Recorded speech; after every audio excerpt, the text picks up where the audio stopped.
curioso cuando se toman o se tocan estos temas sensibles, como seguramente de las veces excepcionales que cuando entras en el local a dar la segunda parte la gente se acuerda de la primera, por las connotaciones que tenía, ¿no? Y curiosamente además hace un par de días que se celebraba un evento a nivel mundial, el 8M, el Día de la Mujer, legítimo de defender, porque en muchos contextos, en otros países especialmente, la mujer es poco menos o poco más que una cosa, ¿no? Por lo tanto, legítimo en su inicio y en su intención. Es curioso como aquí, por ejemplo, en España, en posiciones ya extremas habéis podido contemplar cómo las propias manifestaciones de corte feministas estaban divididas. Por una parte, el feminismo tradicional que defiende de forma histórica, quizá, o de forma legítima además, la igualdad de derechos entre hombres y mujeres. Sabéis que hasta hace poco, por ejemplo, la mujer no podía votar, no podía ir a trabajar sin el permiso de su marido o de su padre. Todas estas cosas se han logrado a través del movimiento legítimo feminista buscando esta igualdad de derechos.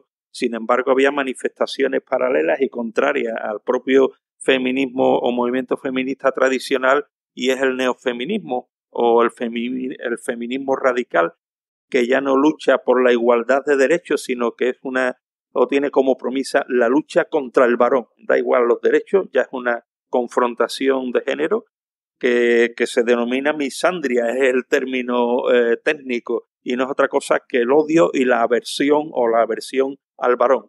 No se trata ya de una legítima lucha por igualdad de derechos, sino para machacar al otro. Y tomábamos, como apuntaba Emilio en la sesión anterior, el adjetivo del Fari en esta entrevista que se le hacían, y que mencionaba o hablaba del perfil del hombre blandengue en esta expresión, con un blandengue peyorativo, al igual que en el uso que yo planteaba para la reflexión en esta mañana de mujer empoderada. Es la mujer empoderada con una también matiz peyorativo de la palabra empoderamiento, ¿no? que tiene connotaciones en algunos casos negativas, y en base al texto de Efesios que estamos siguiendo vez tras vez. Como decía la vez anterior, en la complicación en la que nos pone el aproximarnos a la palabra de Dios de forma expositiva y correlativa, que de vez en cuando aparecen contenidos a los que nos vemos obligados a abordar y que muchas veces hubiéramos obviado en otros contextos, ¿no? El texto que tenemos por delante sigue siendo Efesios 5, del 21 al 33, como contexto general. Si os parece, damos lectura del 21 al 24. Allí encontramos que el apóstol Pedro dice: someteos unos a otros en el temor de Dios. No sé si recordáis, creo que lo mencionaba en la ocasión anterior, que más que someteos es sometiéndoos. Y es importante este matiz porque este sometiendo nos conecta con lo anterior que acaba de decir, sobre todo lo que arranca en el versículo 15, cuando dice: mirad pues con diligencia cómo andéis, no como necios, sino como sabios. Y después da una serie de características de lo que supone andar como sabios. Y entre otras, desemboca en el versículo 21 diciendo: no andéis como necios, sino como sabios, sometiéndoos unos a otros, ¿vale? Para que cojamos la línea argumentativa del apóstol Pablo. Así que para andar como sabios en vez de como necios, entre otras cosas, tenemos que andar sometiéndonos unos a otros en el temor de Dios. Las casadas estén sujetas a sus propios maridos como al Señor, porque el marido es cabeza de la mujer, así como Cristo es cabeza de la Iglesia, la cual es su cuerpo y Él es su Salvador. Así que como la Iglesia está sujeta a Cristo, así también las casadas lo estén a sus maridos en todos. Después empieza a hablar del marido, que ya vimos la vez anterior, y concluye el versículo 33 en una especie de lema resumen de todo lo anterior, diciendo: por lo demás, cada uno de vosotros ame también a su mujer como a sí mismo, y la mujer respete a su marido. Y nos ubicamos justamente en este versículo 33 a modo de resumen para identificar cómo la demanda del apóstol Pablo, o que el apóstol Pablo hace a hombres y a mujeres de una manera explícita y resumida, es que el hombre ame a su mujer y que la mujer respete a su marido, en dos palabras, ¿vale? Y ya recordábamos cómo esto de que el hombre ame a su marido tiene el problema del Adán silencioso, que desde el Génesis, que ya mencionaba antes también Emilio, desde el Génesis se introduce la semilla del hombre que hemos denominado el hombre blandengue, que se convierte en un fenómeno que trasciende al Génesis, que llega hasta nuestros días, hasta nuestros hogares, hasta nuestras iglesias y la sociedad, y es un hombre que se mantiene al margen, que no arriesga, que no toma iniciativa, que se echa atrás en los momentos críticos, que no asume responsabilidades, como el caso de Acab que mencionaba antes Emilio. Un hombre llorón, adultecente, que como este hombre no le vende, no le da la vida, pierde las ganas de comer, se acuesta en la cama y llora su desgracia. Hasta que viene la mujer empoderada y dice, esto te lo arreglo yo en un momento, aunque sea quitarle la vida a aquel que te está ofendiendo de esta manera, hijo. ¿Vale? ¿Entendéis la idea, verdad? Pues el hombre blandengue en su debilidad no atiende la mayor necesidad de su esposa, que es justamente amarla. Porque el ejemplo que el apóstol Pablo pone, amarla como Cristo amó a la iglesia. La cosa se complica, ¿verdad? Y como decíamos la vez anterior, como ese concepto de amar como Cristo amó a la iglesia, a algunos varones se nos viene grande y no lo entendemos muy bien, pues el apóstol Pablo, dentro de su pragmatismo, dice, bueno, te lo voy a explicar. Como te amas a ti mismo, eso lo entendemos bien. Como te amas a ti mismo. Y concluíamos diciendo que para que esto sea posible es necesario atender al mensaje del Evangelio de estar en Cristo. El hombre que en su debilidad no atiende a esta mayor necesidad no puede cumplir las demandas del Señor. Ahora, esto es una tragedia en sí mismo, la realidad de un hombre que se dibuja de esta manera. Pero la tragedia se multiplica exponencialmente cuando nos encontramos que este ciclo se retroalimenta con la aparición en escena de la contraparte peor que pueda haber. Al hombre blandengue, la mujer empoderada. Una mujer que en su empoderamiento no atiende ahora la mayor necesidad del hombre. El hombre blandengue no es capaz de cumplir su responsabilidad de amar. Y la mujer empoderada no es capaz de cumplir su responsabilidad de respetar. Y ahí acabamos con el cuadro, ¿no? Juntos retroalimentan un ciclo alienante, destructivo, de tal manera que sin el amor auténtico del hombre blandengue, la mujer responde ¿cómo? Sin respeto. Por contra, sin el respeto genuino de la mujer empoderada, con la palabra empoderada negativamente, con connotaciones negativas, ¿qué hace el hombre? Responde sin amor. Así que uno responde sin respeto, el otro responde sin amor, y eso es un ciclo sin fin. Es una espiral destructiva que acaba en tragedia, aunque la tragedia no siempre sea firmando un papel de divorcio explícito. Hay más divorcio existencial que explícito. Hay matrimonios que nunca se divorciarían, pero que viven en una relación alienante, sin sentido, sin identidad y sin vida. 60 años de casado, pero divorciados de facto desde el primer día casi, en muchos casos, ¿no? Así que nuestra reflexión en esta mañana tiene que ver justamente con esto, con el papel ahora de esta contrapartida, la mujer empoderada. ¿Sabéis aquello de qué vino primero? ¿El huevo o la gallina? Aquí nos tendríamos que presentar la misma tesitura, ¿no? El mismo aforismo. ¿Qué fue primero? ¿El hombre blandengue o la mujer empoderada? Mi propuesta es que son contemporáneos, que van de la mano muchas veces, ¿no? El Adán blandengue de Génesis hace dejación de su responsabilidad.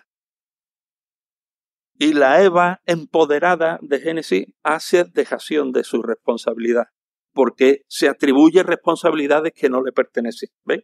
Los dos están incumpliendo su función y su responsabilidad, de tal manera que la mala asunción del rol de cada uno provoca o al menos favorece la caída. Fijaos, En la caída ya está dibujándose el problema, la dificultad de la diferenciación de género. Vemos también que en la caída se produce la alteración funcional del orden establecido por Dios. Hay un orden establecido por Dios para la relación de género, hombre y mujer, y ahí se inicia una alteración funcional del mismo.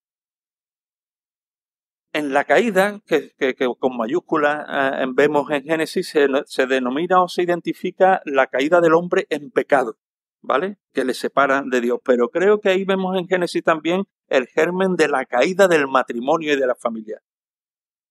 También ahí vemos esta realidad, la transgresión del plan original de Dios para lo que hemos sido creados.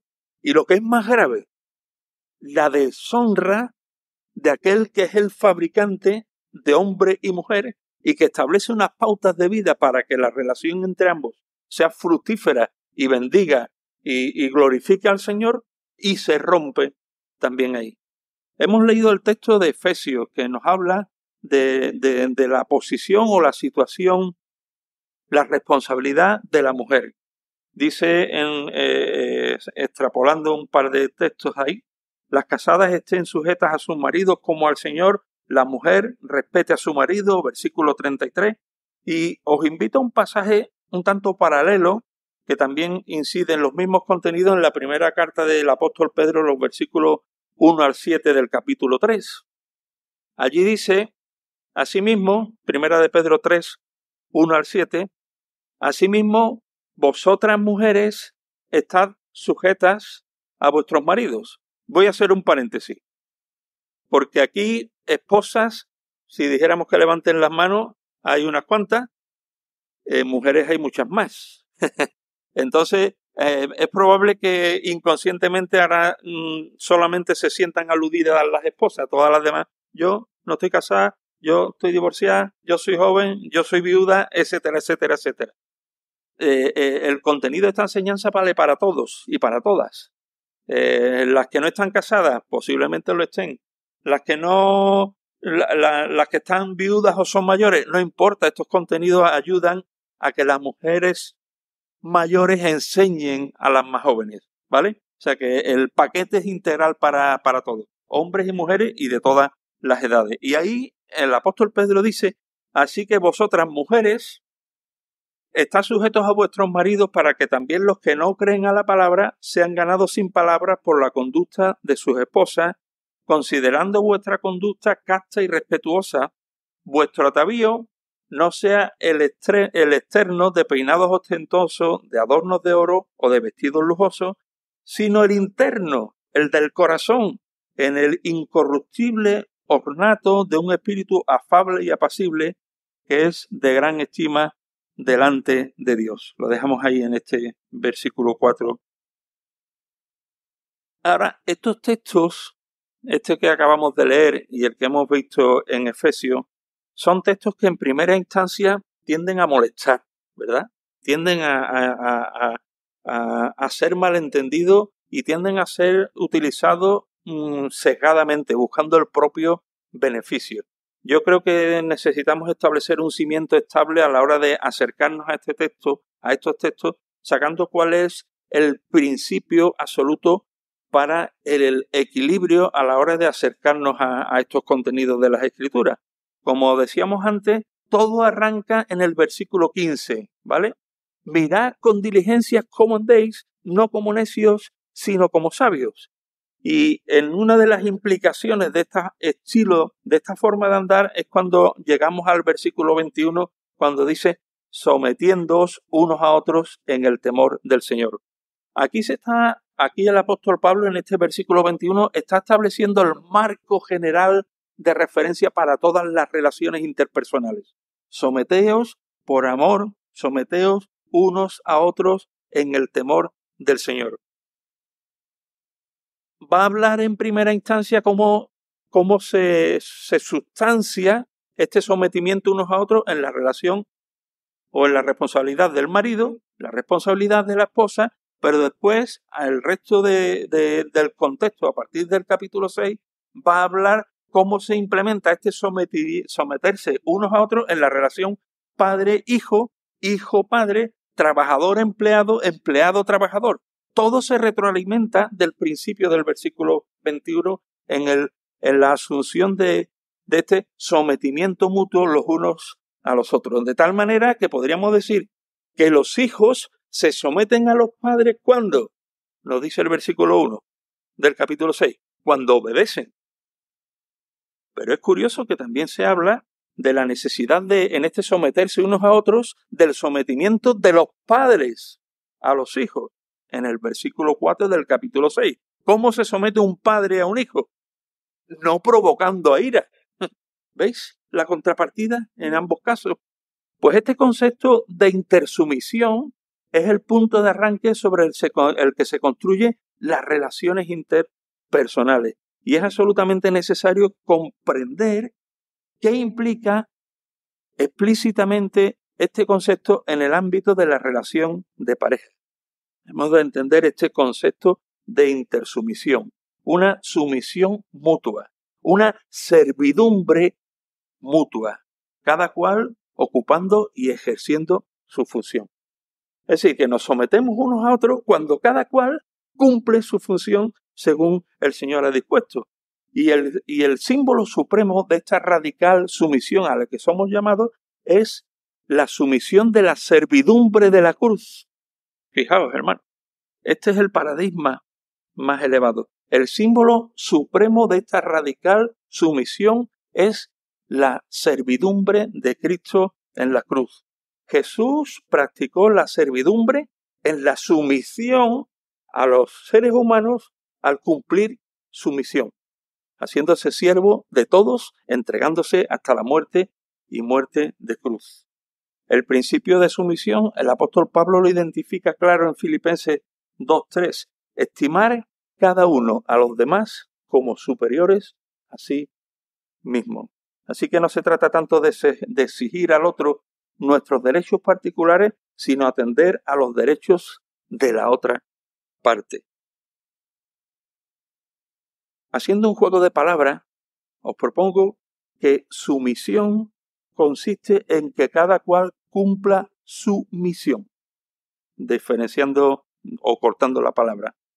Repito, la sumisión consiste en que cada cual cumpla su misión, hombres y mujeres. Y jamás podremos experimentar la bendición de la diferenciación de género sin la comprensión profunda de lo que significa este concepto de sumisión mutua. La aplicación de la sumisión, como hemos referido a la vez anterior, de una manera práctica, es que el hombre cumpla su misión, amando a la mujer, a su esposa, como Cristo amó a la iglesia, como a su propio cuerpo, como a sí mismo. Y la aplicación práctica de este principio de la esposa de cumplir su misión es la puesta en práctica del respeto como sumisión en el ministerio de ayuda idónea. ¿Vale? Ahora, hay dos condiciones necesarias. Primero, el respeto bíblico ha de imponerse sobre el empoderamiento radical. Y este respeto al que apunta el versículo 33 es un llamado a que las esposas honren y afirmen el liderazgo y la responsabilidad de sus esposos y les ayuden a ejercer su función en la familia a través de una actitud de respeto. ¿Vale? Teniendo en cuenta que el marido es el responsable, la cabeza de la familia y que tiene que rendir cuenta delante de Dios. Es a él al que se le demanda esta responsabilidad. Ahora, no se trata de una rendición absoluta en el sentido de esclavitud, porque Cristo es la autoridad absoluta, no es el esposo. Es importante notar en el texto que tenemos por delante que la palabra en el versículo 21, someteos, si se utiliza mal, no hace justicia al original. El original, la palabra que se utiliza, tiene o comunica la idea de mansedumbre respetuosa, ¿vale? Perdón.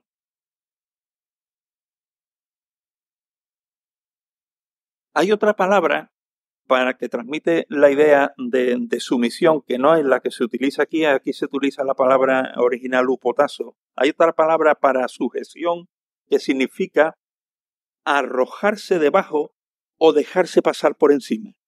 No es esa la palabra, aunque muchas veces con las connotaciones también machistas de una sociedad, de la sociedad de la que venimos, se ha tomado ese sentir de la palabra. Aquí se utiliza esta palabra upotasso, que pone el énfasis, como digo, en mansedumbre respetuosa.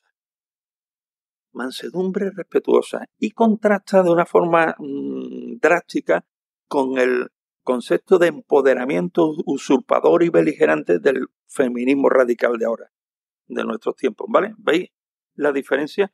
Ni tanto ni tan calvo, ¿no? Ni sumisión en el sentido de que la mujer se tiene que echar a los pies de los caballos, ni todo lo contrario, el empoderamiento usurpador.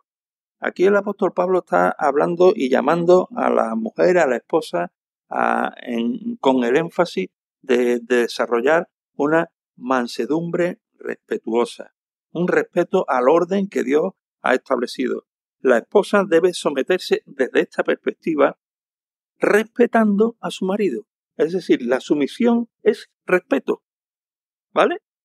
Ahora, una aclaración creo muy necesaria o un énfasis práctico.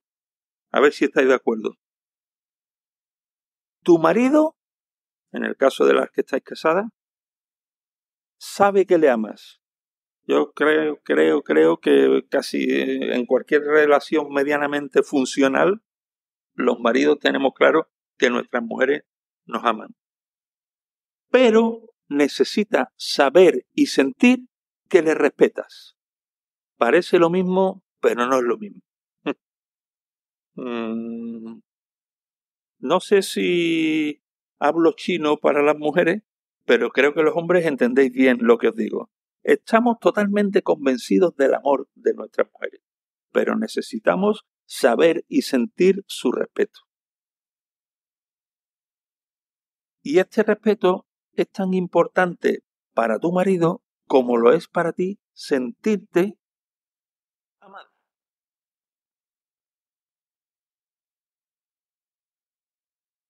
Y cada esposa, aparte de que hay principios generales de lo que significa el respeto, cada esposa debe de tener o debe intentar descubrir cuáles son las formas prácticas en que su marido se siente y se sabe respetado. El autor de un libro que yo creo que mencioné la vez anterior, que se llama Amor y Respeto, que ha aconsejado a miles de matrimonios por todo el mundo, él dice en este libro una cita, dice: cada esposa que hemos conocido, lo leo despacito para pillarlo bien, cada esposa que hemos conocido en nuestro trabajo de consejería, de ayuda y conferencia y tal, quiere que su marido aprecie el amor que siente por él. ¿Se entiende, verdad? Y anhela sentir más amor por su parte. O sea, la visión de la mujer es que el hombre se dé cuenta que le ama y sentir la contraprestación del amor del marido. Ahora, lo que intentamos compartir y enseñar es que la mejor manera de amar a un esposo es mostrarle respeto en formas que sean significativas para él. Es curioso, ¿eh? Yo cuando leía a este autor me sorprendía en algunos contenidos. Él dice en última instancia que la clave para crear un esposo de sentimientos tiernos de amor hacia su esposa es mostrarle respeto. No se trata ni siquiera de si tu esposo merece respeto. Se trata de que la esposa debe estar dispuesta a tratar a su esposo respetuosamente y sin condiciones. Ahora, en el texto que hemos leído, el apóstol Pedro pone el dedo en la llaga y apunta a lo más profundo, al origen de esta actitud de respeto y que se aloja en lo más profundo del corazón, cuando él dice: vuestro atavío no sea el externo de peinados ostentosos, de adornos de oro o de vestidos lujosos, sino que el interno, el del corazón, en el incorruptible adorno de un espíritu afable y apacible que es de gran estima delante de Dios. Un adorno incorruptible es la tesis de Pedro, un adorno incorruptible frente al efímero empoderamiento de hoy. La belleza que siempre dura. Y quiero resaltar aquí lo que dice el apóstol Pedro, el incorruptible adorno ornato de un espíritu afable y apacible. Es desde un espíritu afable y apacible que nace el respeto, que estamos hablando antes. Afabilidad y apacibilidad, como características distintivas de la mujer cristiana. Afable y apacible. Ahora, son dos términos que pueden parecer, no utilizamos habitualmente estas palabras en nuestro andar diario, pero creo que pueden alumbrarnos un poco en cuanto a su significado, aclararlo con sinónimos, ¿vale? ¿Cuáles serían algunos sinónimos de afable y de apacible?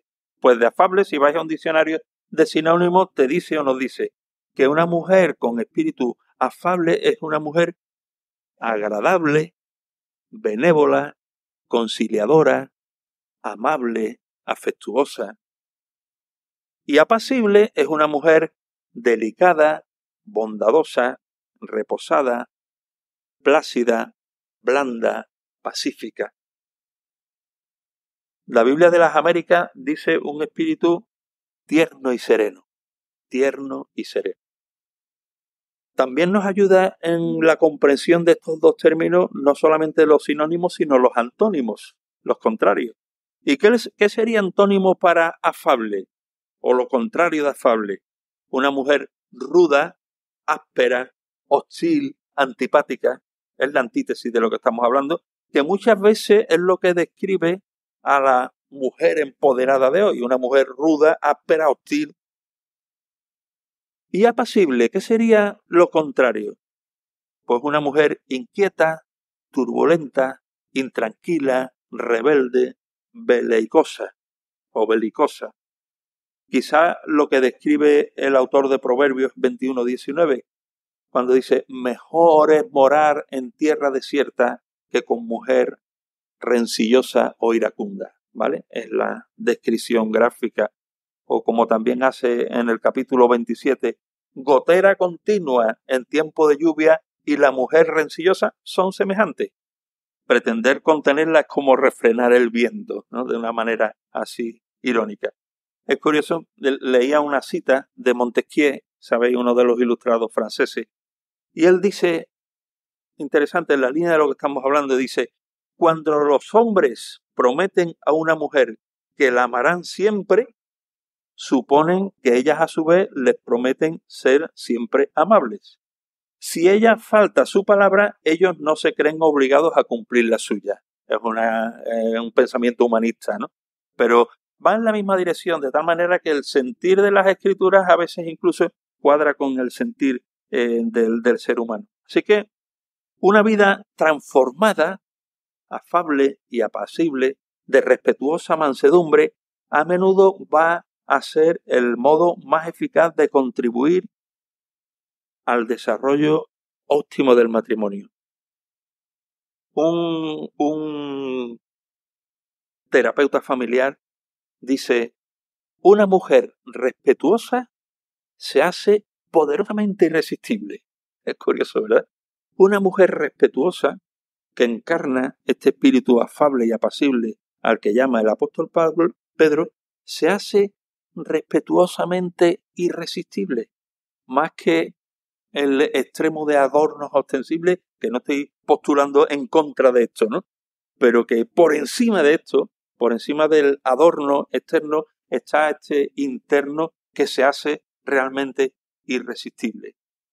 Esto puede sonar chino, a lo mejor a algunas de las que estáis aquí, algunas de las mujeres, pero seguro que es meridianamente claro al oído de mis compañeros de rol, como marido, ¿verdad? Saber que realmente una mujer respetuosa se hace poderosamente irresistible porque prevalece el cultivo de la belleza interior y que de esta manera ganarán el respeto que nace de un espíritu afable y apacible. Porque la Biblia nos dice que la auténtica belleza empieza por dentro, Dice Proverbios de nuevo, engañosa es la gracia y vana la hermosura. La mujer que teme a Jehová, esa será alabada. No nos engañemos, que no nos engañen con otras historias. El apóstol Pablo, va a mandar a las mujeres cristianas, el apóstol Pedro, a ponerse algo que es realmente de valor, que no se corrompe, que trasciende, que embellece el alma, las virtudes del Espíritu Santo de Dios. La principal preocupación que hemos de tener, en este caso mujeres, pero también, como decíamos la vez anterior, los hombres, es ser en nuestras relaciones personales, y sobre todo en esta más cercana, que es la de la pareja, ser canales del fruto del Espíritu Santo.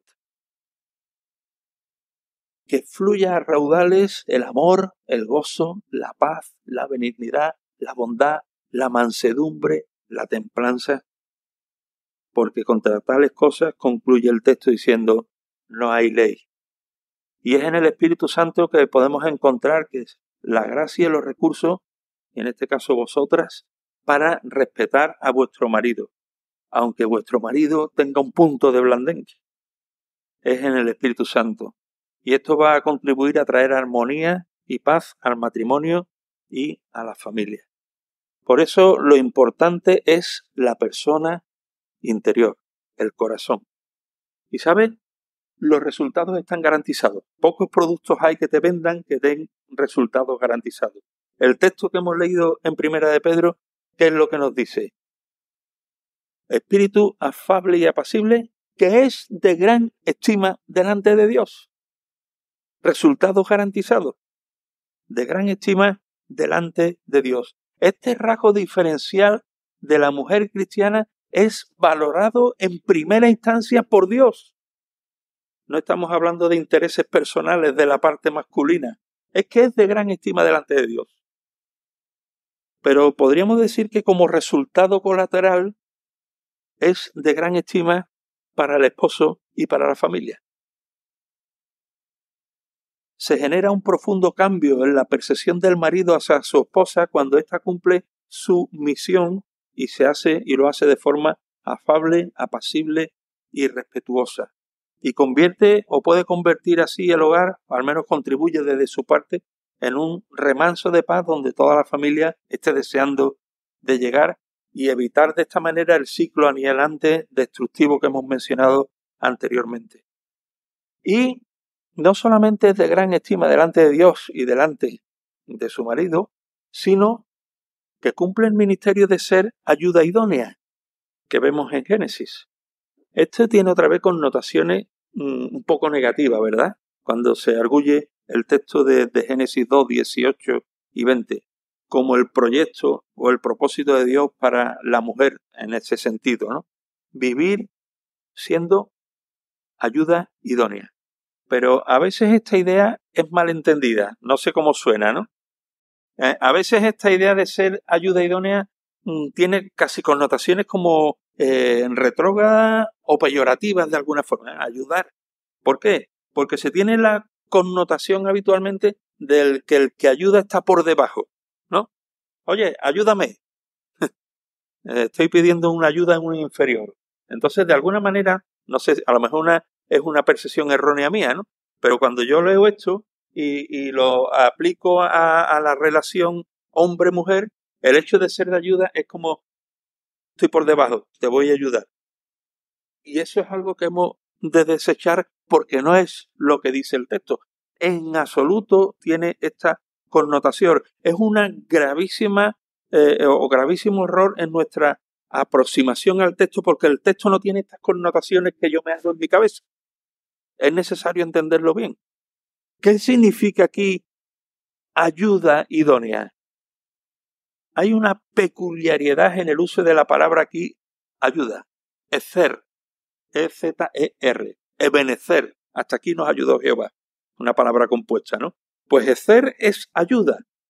Ahora, es muy curioso porque esta palabra ezer, cuando se trata de una persona en el Antiguo Testamento, solo se emplea cuando Dios ayuda a su pueblo. Es decir, ¿la ayuda de quién? ¿Del que está por debajo? No. La palabra que se utiliza es ayuda idónea, ezer. Siempre, como digo, en todo el Antiguo Testamento es la descripción de la ayuda de Dios a su pueblo. Hay otras 4 o 5 palabras que se utilizan en el Antiguo Testamento como ayuda y todas tienen el mensaje o la connotación de subordinación. Es decir, que no está utilizando el Espíritu Santo en su revelación ninguna de las palabras que suponen sumisión en el sentido de la ayuda de un inferior, sino que expresa y explícitamente va a escoger el término de ayuda que Dios, o la ayuda que Dios da a su pueblo. De tal manera que podríamos decir que el hecho de que Eva fuera creada para ser ayuda del hombre no puede ser invocado como un argumento que pruebe inferioridad alguna. ¿Lo pillamos? A mí me cuesta, porque la ayuda normalmente la veo en el contexto de un inferior. Así que ha utilizado la palabra que se utiliza en todo el Antiguo Testamento para designar a Dios en su relación de ayuda para con Israel. ¿Y cómo ayuda a Dios a su pueblo? Le inspira, le aconseja, le forma, le corrige y desarrolla sus proyectos en él. De esta manera es la ayuda que Dios quiere que la mujer otorgue al hombre. La mujer ha de ser ayuda de esta manera. Y además la construcción ayuda idónea dicen que literalmente es ayuda frente a él o correspondiente a él, de igual a igual. El término contiene tanto el concepto de igualdad como de complementación. Así que no hay ninguna connotación negativa en el ejercicio de esta misión de Dios para la mujer, lo cual dota la misión de un sentido y una proyección gigantesco. Así que ser ayuda idónea y de gran estima delante de Dios es la misión. Y prácticamente es imposible sin un espíritu afable y apacible como adorno interno. Sin un espíritu afable y apacible, sin ser guiado por el empoderamiento del Espíritu Santo. ¿Cuál es el reto entonces que tenemos como pareja? Pues una relación para hombres y mujeres en la que el amor y el respeto fluyan equilibradamente entre nosotros. Amor y respeto en equilibrio, haciendo de la diferencia de género una bendición y no una maldición, como se está convirtiendo y como nos venden y como quieren en nuestra sociedad de hoy. Un espacio para una vivencia comunitaria de auténtica espiritualidad y crecimiento cristiano. Que cada una de las partes podamos desarrollar nuestra propia identidad y expresarla con la ayuda del otro. Una complementariedad es el proyecto de Dios que además va a honrar su nombre. El mismo autor que mencioné antes de Amor y Respeto dice que esta es la clave de todo problema en el matrimonio. Y escribe literalmente: la manera en que la necesidad de amor de la mujer y la necesidad de respeto del hombre compiten entre sí en un matrimonio tiene todo que ver con la clase de matrimonio que usted tendrá.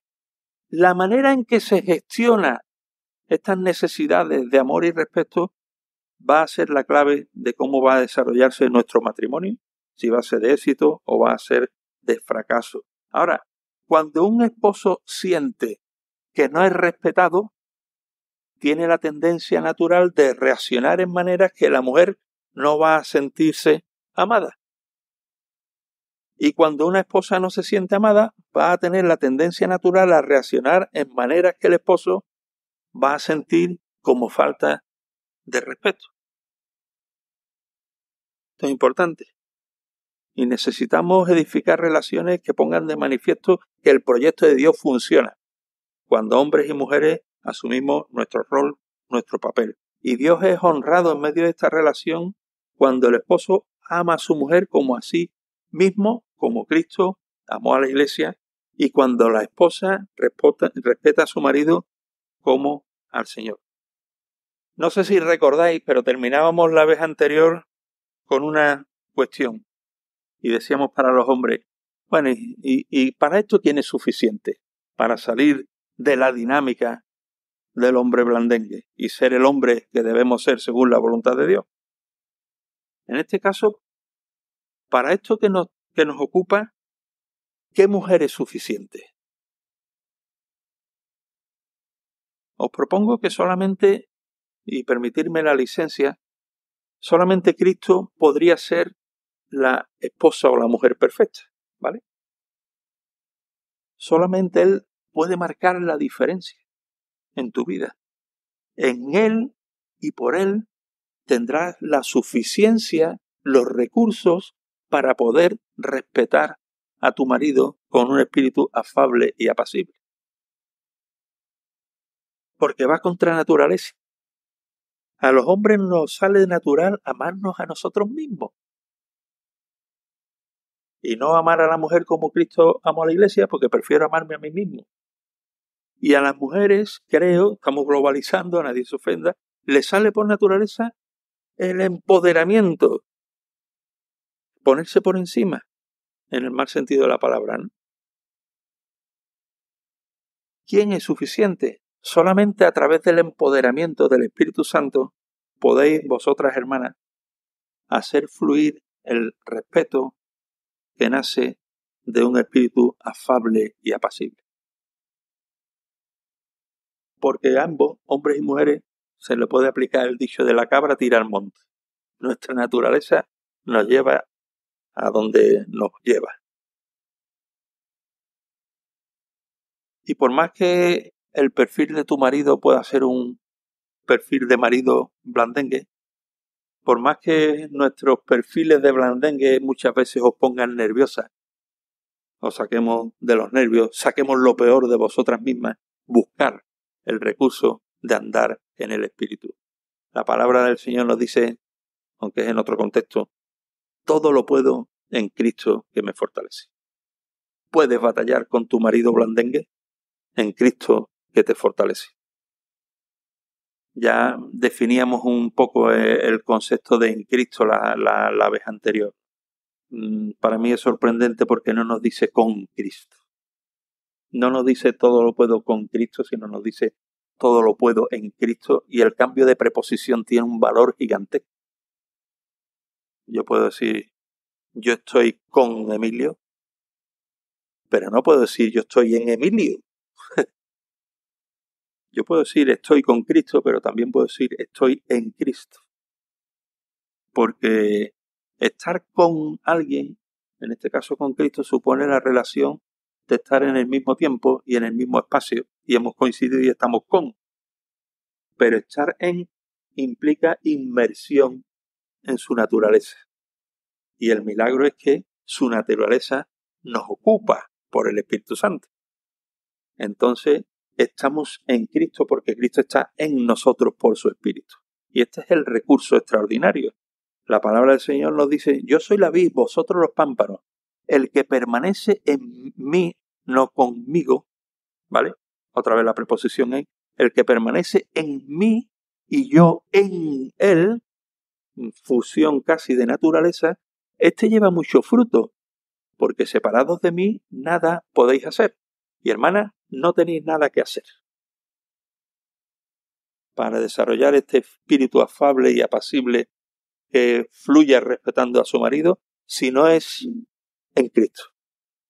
Si no es en Cristo, permaneciendo en Él. De esta manera, Él os infundirá su carácter y os hará esposas empoderadas de verdad. Empoderadas por el Espíritu Santo. Que haga fluir o que hará fluir en vosotros, ya sabéis, fruto amor, gozo, paz, paciencia. Todo esto es lo que necesitáis para cumplir vuestra misión en la relación con vuestra pareja. Y es lo mismo que necesitamos nosotros los hombres para cumplir también nuestra misión y favorecer así la armonía matrimonial y evitar en lo posible este ciclo alienante que va destrozando como un terremoto, como un tsunami, parejas cristianas por todos lados. Así que busquemos que el Señor nos ayude en nuestro principal ministerio, que es el de sernos de ayuda idónea los unos a los otros. Que el Señor añada su bendición y os permita en su voluntad profundizar en la reflexión y en la aplicación práctica a vuestra dinámica particular. Cada persona es un mundo y cuando se junta con otra persona ya son infinidad de mundos. Así que el Señor os guíe en su aplicación.